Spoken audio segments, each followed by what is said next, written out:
Hello friends, मैं यहाँ ताज महोत्सव में शिल्पग्राम में हूँ, जहाँ पे मैं मुक्ताकाशी मंच पे खड़ी हूँ और यहाँ पे थोड़ी देर में शाद परफॉर्म करने वाले हैं। इस बार सतरंगी उत्सव नाम उसका थीम दी गई है, क्या कुछ रंग आप बिखेरेंगे वहाँ पर? बिल्कुल।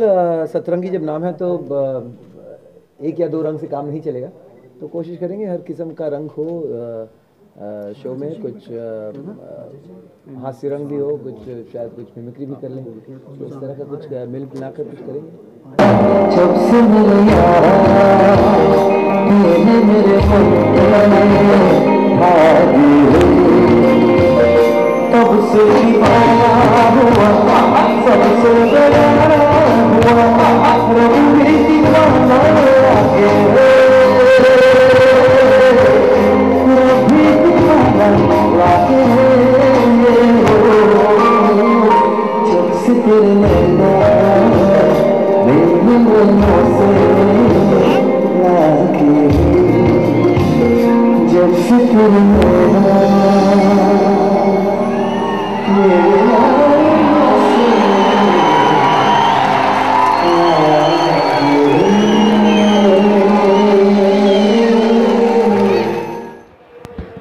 अभी हम वहाँ चलेंगे मुझे उनसे बहुत सारे क्वेश्चंस पूछने हैं, बहुत सारे क्वेश्चंस, एंड मैं वहाँ पे कुछ मिस नहीं करना चाहती as he is my favourite singer. बहुत भीड़ थी, आपको काफ़ी सारा प्यार मिला है, तो कैसा लगता है आपको जब भी आप आगरा आते हैं और आगरा की जनता के लिए परफॉर्म करते हैं? नहीं, प्यार मिला है और बहुत अच्छा लगा। बहुत सारे लोग आए थे, इतना एक्सपेक्ट नहीं कर रहा था इतनी भीड़। और कहीं ना कहीं मुझे डर भी लग जाता है कि जब कैपेसिटी से ज़्यादा लोग आ जाते हैं तो उसमें कई बार गड़बड़ हो जाता है in terms of security and stuff. आगे आपके क्या प्लान्स हैं? अभी बच्चे बहुत अच्छा गा रहे हैं और एंजॉय कर रहा हूँ, जज कर रहा हूँ। मैं वैसे प्लान्स तो बनाता नहीं हूँ, कुछ ना कुछ हो जाता है। इसके बाद अभी एक US टूर है, उस पर प्लानिंग हो रही है। मैं एज अ कंपोज़र करियर शुरू किया हूँ। नाम रखा है सुपरबिया। सुपरबिया इज़ मेरे दो पार्टनर्स हैं इसमें। सुपरबिया यानी स्पेनिश में सुपरबिया का मतलब होता है प्राइड। तो चूँकि मेरा नाम शान एज एन प्राइड और गौरव भी प्राइड है, और मेरा पार्टनर का नाम गौरव है, रोशन, तो हम लोगों ने सोचा कि यही नाम रखें, सुपरबिया, और कोशिश कर रहे हैं सुपर म्यूज़िक करने का।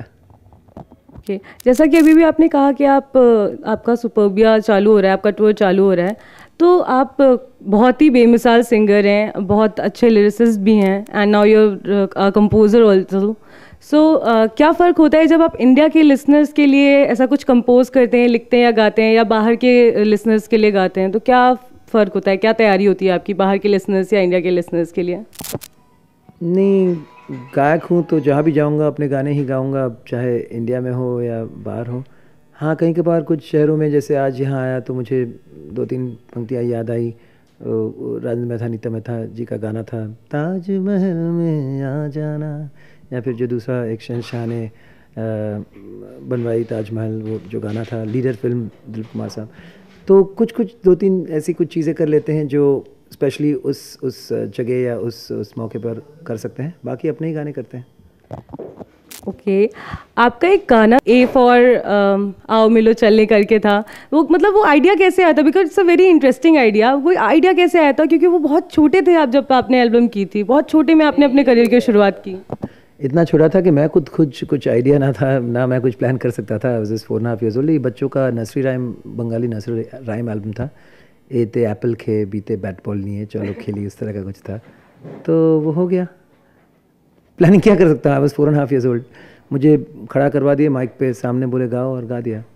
हाँ, वैसे तो हम सभी जानते हैं कि आप में बहुत सारी खूबियां हैं, और शायद बहुत सारी ऐसी भी खूबियां हैं कि जो हम लोग नहीं जानते, एंड हम जानना चाहेंगे कि वो कौन सी खूबियां हैं जिनके बारे में लोग नहीं जानते। यार, जो भी खूबियाँ हैं मैंने सामने सबका रख दिया हूँ। अगर ऐसी और खूबी कुछ है जो मैं नहीं जानता, maybe I have to discover that myself, फिर आप जानेंगी। लेकिन जैसे पिछले साल मैंने डांस किया, मुझे बिल्कुल पता नहीं था कि मुझसे वो सब हो पाता था, वो हो गया, पता नहीं चमत्कार था कोई। तो ऐसी कुछ, आई थिंक हम सब में कोई ऐसी खूबियाँ होती हैं, कोई ऐसी चीज़ें होती हैं, बातें होती हैं जो हम शायद खुद नहीं जानते, लेकिन जब कोई मजबूरी हो या कोई ऐसा सिचुएशन आ जाए जहाँ आपको वो करना ही हो, तो फिर आप कर लेती हैं और खुद चौंक जाती हैं कि मैंने ये कैसे कर ली। So I think we all have hidden talents, we just have to find it. Thank you so much Shaan, हमसे बात करने के लिए। बहुत मज़ा आया आपसे बात करके, एंड आई एम श्योर आपके व्यूअर्स को, आपके लिसनर्स को आपके आने वाले बेहतरीन गानों का बेसब्री से इंतज़ार रहेगा। Thank you so much, thank you.